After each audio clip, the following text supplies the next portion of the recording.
Not, however, before they were allowed a farewell kiss, and Guillet, looking at the dining table, had exclaimed, "Farewell to our little table."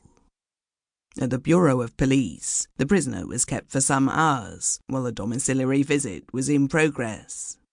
At last, letters were discovered, from which it seemed that the man's name was Dupont, a man of mystery who lived in Gambé, a remote village near Houdin, about 45 miles from Paris. The name of Dupont had been used, it was known, as an alias by a man whose real name was Henri Désiré Landru, a dealer in second-hand furniture. Under the name of Dia, Freminet, and others, he had been reported as victimizing many women who had answered his matrimonial advertisements by promising them marriage, and then spending what little money they had, or selling their furniture and making off with the proceeds.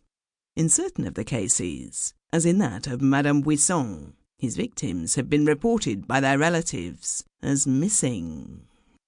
Upon this knowledge, Monsieur Bonin, the examining magistrate, opened an inquiry, and over a dozen women came forward and identified the prisoner as having become acquainted with them through advertisements. Eventually they had all been swindled, and afterwards cruelly deserted.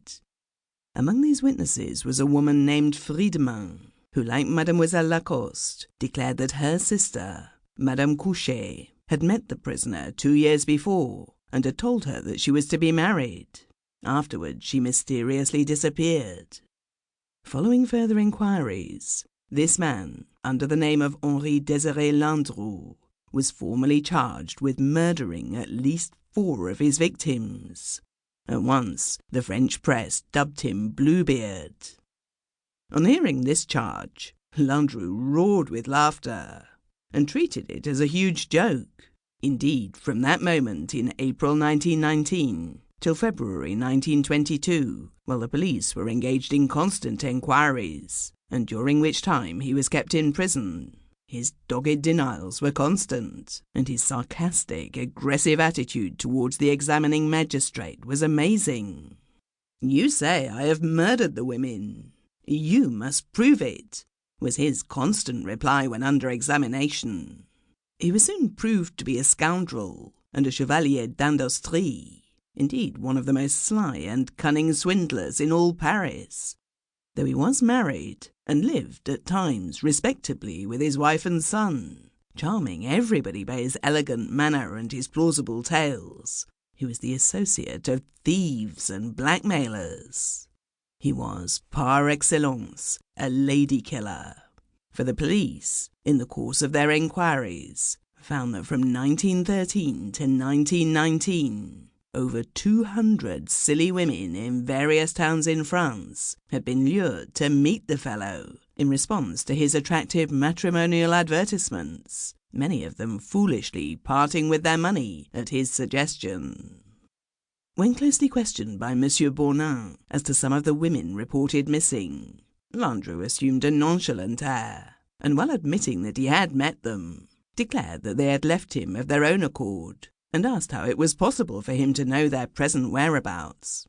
Thus, from the first, the Sûreté found themselves faced with almost insurmountable difficulties. It was known that Landru, who, by the way, in 1902 had received a sentence of 3 years for embezzlement, was the same man who had rented from a Monsieur Tric a pretty country villa, the Hermitage at Gambé, under the name of Dupont. He was a quick-change artist in domicile, names, and professions. A criminal Fregoli, the judge termed him.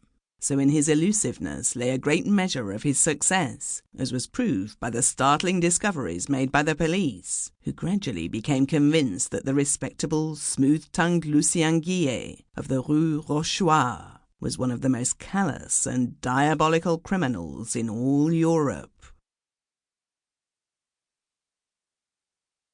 Part 2.